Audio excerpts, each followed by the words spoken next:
YouTube. I've had the iPhone 15 Pro and 15 Pro Max for the past 2 months.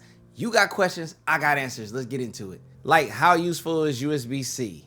Is the battery life trash? Was the action button a gimmick? Is the titanium worse than stainless steel? What's the big deal about Apple Log? And is it worth the upgrade? And I'll answer this and more in this video. Now, Apple decided to go a different route this year with the titanium fused aluminum chassis, which mostly is aluminum, by the way, but the benefits outweigh any cons. We benefit from the weight reduction, which you can actually feel, and we say goodbye to the fingerprint magnetic sides, especially in the case of the natural titanium. Now, if you go with the blue or black titanium, the fingerprints are a bit more apparent, but nothing like the stainless steel in the past. Also, the rounded edges of the titanium sides equals the final touch necessary to make these the best enhanced smartphones on the market. It just fits and feels so good in the hand that it's literally so natural to hold. Oh, and yes, it is durable. I've been caseless for the last 2 months and I've had multiple drops on hardwood flooring and I can't find a single imperfection to the eye. And that says it all. Now, another new direction Apple decided to take was in the form of the action button. Now, will everyone find this useful? Is very much dependent on how you use it. Case in point. See, in my case, I use the Apple Shortcuts menu, which has been the best decision of my smartphone life. I literally use this menu every single day for my convenience. So whether I'm turning off and on my studio lights, my office TV, or my set of monitor speakers, I literally can do it all and much more from this Shortcuts menu. It's clutch. See, if you have any useful everyday functions that you can map to an Apple Shortcuts action, then the action button becomes your sidekick to your everyday convenience. And if you want a demonstration of exactly how I set up this Apple Shortcuts menu in my video 1 week later review, which I'll conveniently place at the end screen at the end of this video for you to watch after, you can check that out and I'll give you a step-by-step tutorial. So on to another big change, which is USB-C. Now, Apple switching to USB-C is bigger than you think. Of course, everyone's been talking about finally being able to use just one cable across multiple devices. But not every single Apple device is up to date with USB-C. So it's not all fully converted, but I'll take where we are. Now, what's truly big about USB-C being on these iPhones is the fact that it's truly unlocked. You literally can connect and use and function multiple, matter of fact, tons of USB Type-C accessories. And it's quite shocking and not really Apple-like, if I must be frank and honest, but it's welcome. So with that being said, those who find great value, high value in having USB-C on your iPhone, then it's no question that the iPhone 15 lineup is like gold this year, and enjoy it. Now, before I discuss if the battery is trash, let's explain the big deal about Apple Log this year and the physical cameras. These are easily my favorite iPhone cameras to date.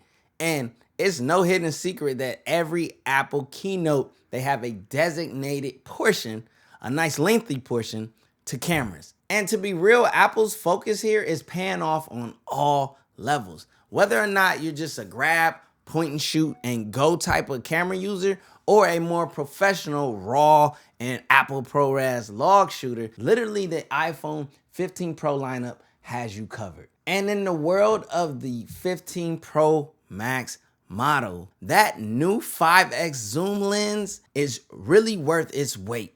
The quality, the compression, and natural results found in this lens is impressive. And I'm not gassing, like literally pull out an iPhone 15 Pro Max, turn on that 5x lens and snap away. And you will be impressed with the results, hopefully.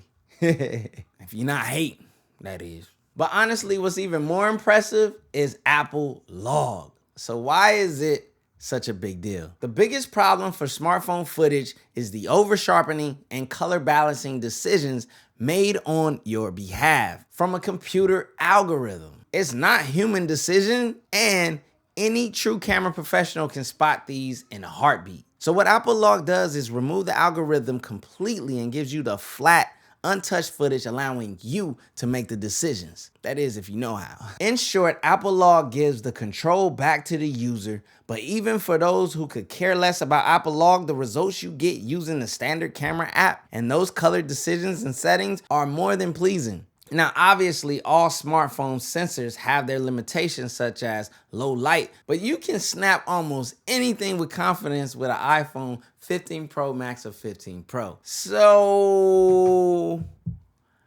is the battery life trash? Now, in terms of the 15 Pro Max, the quick answer is no, absolutely not.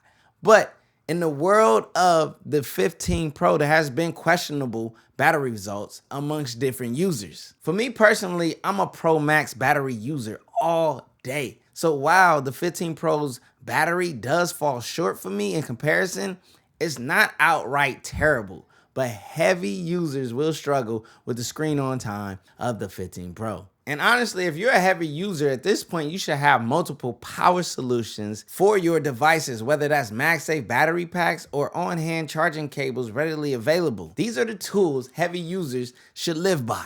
But in the case of the casual user, I see the 15 Pro being just fine, with one exception in both battery cases. If you use Apple Log, recording, or heavy gameplay titles or anything power extensive, you'll eat into either of these batteries, and that's as should be expected. Now, what I need from my 15 Pro owners and my 15 Pro Max owners is for you to hit the comment section down below and share your battery life experience and help people make sound decisions in their purchasing of this iPhone 15 Pro or 15 Pro Max. Now, for the final question. Is it worth the upgrade? The short answer is absolutely yes, but there's never a short answer to this question. Today's video is made in partnership with Skillshare. Skillshare is an online learning community with thousands of online classes and members who come together to find inspiration and take the next step in their creative journey. Skillshare is a place to get inspired, learn new skills, and put them to work in impactful ways. So what makes Skillshare unique? Is one of the largest online learning communities for creatives with a wide depth of topics ranging from illustration, graphic design, and photography to music, marketing, and even productivity. It has a learn by doing approach to teaching where each member can create and share a project after completing the class. It's an on-demand platform so members can learn at their own pace no matter what their skill level. Make 2024 the year your side hustle comes to life. Learn how Marley Grace's newsletter grew to 28,000 subscribers on Substack, how YouTuber Asante Bean leverages Notion as a content creator, or marketing pro Isis Brianna's essential tips for building an online presence. Skillshare classes are led by industry pros who have walked the walk and an active community of members ready to cheer you on. The first 500 people to use my link will get a 1-month free trial of Skillshare. What phones are you upgrading from? Anything from the iPhone 13 or older will be a solid upgrade. Now, it's arguable in the case of the 13 Pro Max whether you should upgrade or not and actually feel it, but everything else is a sure upgrade. And then there's always budget. Most of you guys are paying month to month or on some type of upgrade plan, so that rules that portion out. You basically just need to make a decision as to whether you want to upgrade or not. Now for the question. Should you wait for the next iPhone or buy now? No one really knows what the next iPhone truly entails, and falling for the rumor mill is not the best decision practices, if I'm gonna be honest. But one thing that always is a great decision maker is following your gut. Ooh. You technology snobs, I done just about had it with all of y'all. Listen, duck. No watch, no diamonds, no watch, good timing, yeah. No watch, no diamonds, no watch, good timing, yeah. Need no middleman, I'm the man to man, send it in. I like what I like, me, I know my rights is sipping in. I like having fun, I do what I want, it's what it is. For my son and son, for my daughters, yeah, it's for my twin. I work through the night.